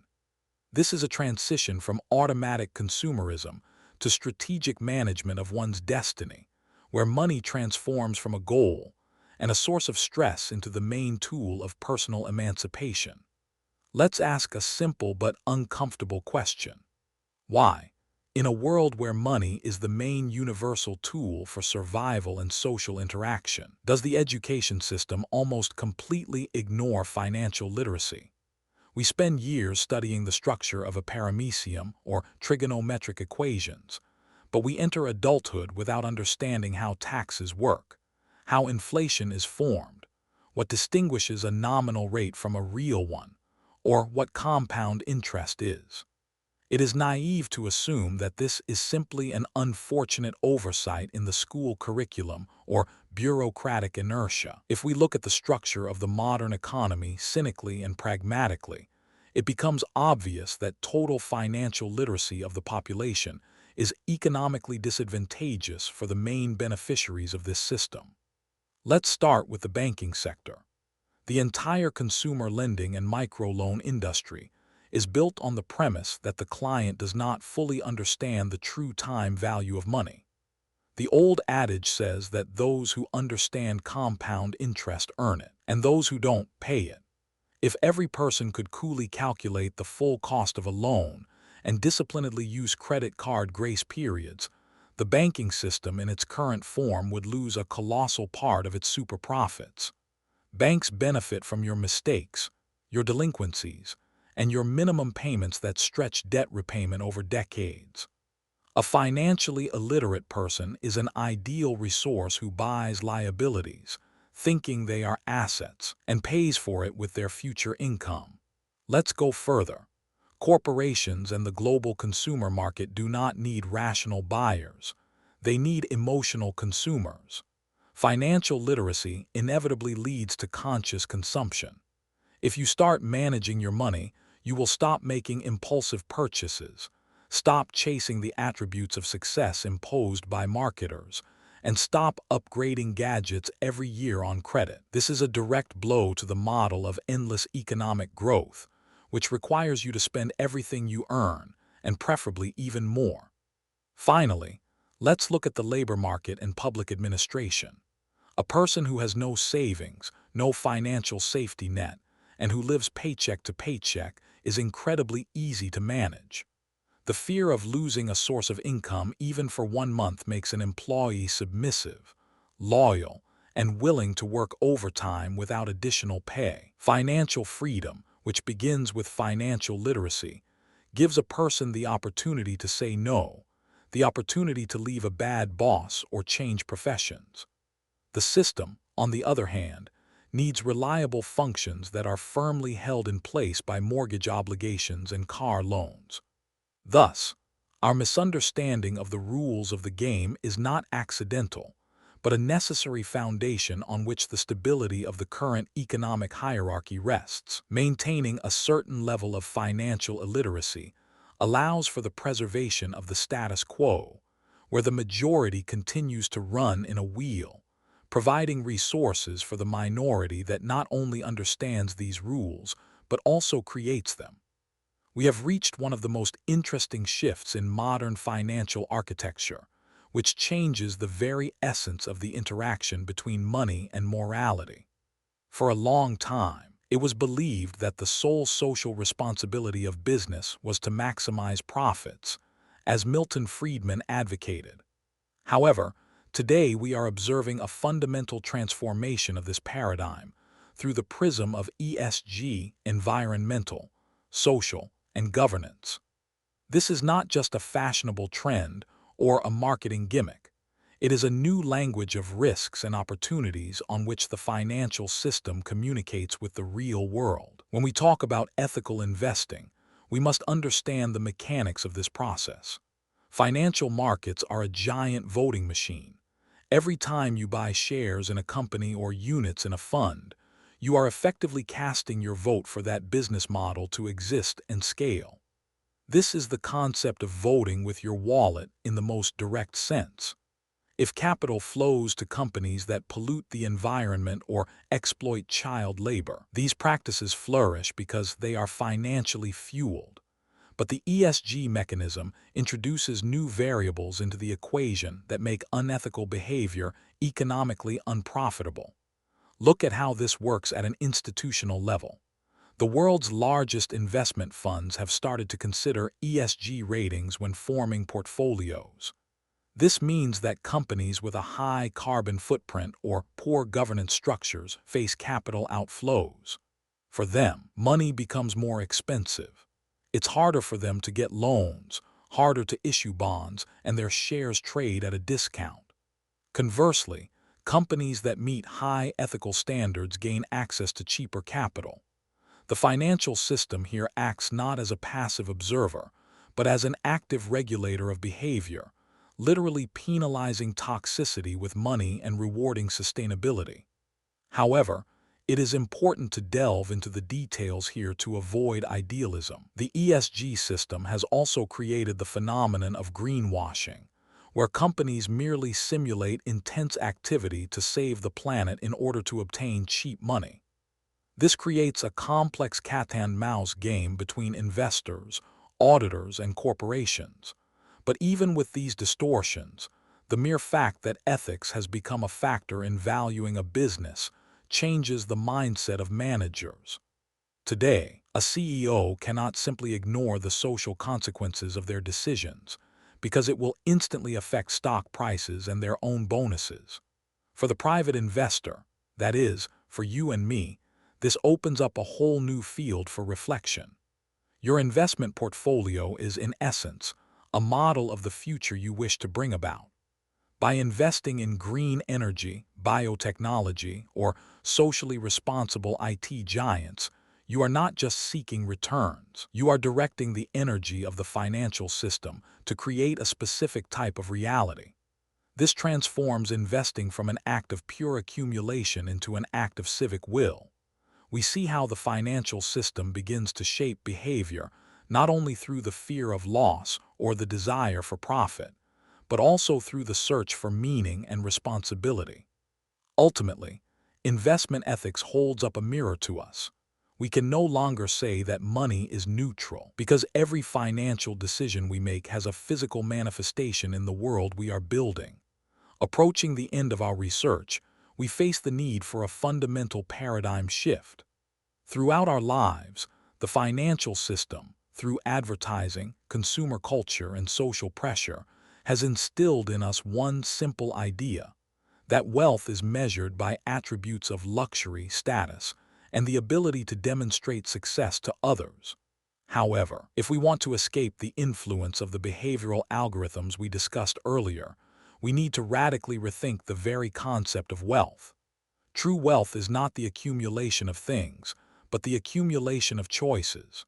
In this context, money ceases to be an end in itself, an endless race for larger numbers in a bank account, and transforms into a pure, concentrated tool of freedom. Look at money as conserved energy or frozen time. When you spend it on system-imposed symbols of status, you burn that time to impress people who, by and large, don't care. But when you save and invest capital, you buy yourself autonomy. This is perhaps the most important asset in the modern world. Financial independence is not the ability to buy a yacht, but the ability to say no. No to a toxic boss, no to an unethical project, no to the need to sacrifice health for survival. The system is designed to keep us in a state of constant need, because a person burdened with debts and obligations is easier to manage. They are predictable, compliant, and afraid to take risks. Rethinking wealth begins with understanding that the highest dividend money can bring is complete control over your own calendar. This requires enormous psychological discipline. We have to fight biological instincts that demand immediate gratification and social instincts that demand hierarchical validation. But once you stop seeing money as a means of consumption and start seeing it as a tool of liberation, the system's grip weakens. You stop reacting to stimuli designed to make you feel inadequate without a new purchase. You begin to appreciate invisible wealth, the absence of stress, the availability of free time, and confidence in the future. Ultimately, money is a magnificent servant but a terrible master. If your goal is simply to have more money, you will forever remain trapped in the rat race, because the concept of enough does not exist for the system. But if your goal is freedom, money becomes merely fuel that allows you to move in your chosen direction, not the one dictated by the market. This is the true victory over imposed economic behavior, using the system's tools to build a life outside its total control. We have come a long way together, dissecting every cog in this colossal mechanism. From the hidden algorithms of credit scoring to the subtle psychological manipulations of marketing, we have seen that the modern financial system is not just dry figures in bank statements or abstract stock market charts. It is an all-encompassing habitat that subtly but persistently shapes our habits, constructs our desires, and even dictates our notions of happiness and success. Realizing this fact is already half the battle won in the fight for personal freedom. As long as we act on autopilot, reacting to the system's stimuli, we remain merely a resource for generating someone else's profit, ideal consumers running on the wheel of endless obligations. But as soon as you start asking uncomfortable questions, the situation changes. Ask yourself, why do I want this? Who benefits from my impulsive decision? Will this thing really improve my life, or will it simply fill a hole created by artificial anxiety? The moment you pause between stimulus and reaction, the spell is broken. Taking back control of your life means refusing to play by imposed rules. This requires a certain courage, to stop in a world that screams at you to run faster, and to choose mindfulness instead of automatism. It means replacing the fear of the future with financial literacy, and the pursuit of status with the search for true values. Money should once again become what it is meant to be, just a tool. A tool for achieving your own goals, for ensuring your family's security, and for realizing your creative potential, rather than an invisible leash by which corporations and bankers lead you. True financial independence begins not with $1 million in your account, but from the moment you understand that your self-worth no longer depends on the brands you own or the category of your credit card. Exiting the consumption matrix is not about asceticism, but about becoming the architect of your own reality. Remember, the most valuable currency in this world is not the dollar or Bitcoin, but your time and your attention. Do not let the system convert them into emptiness.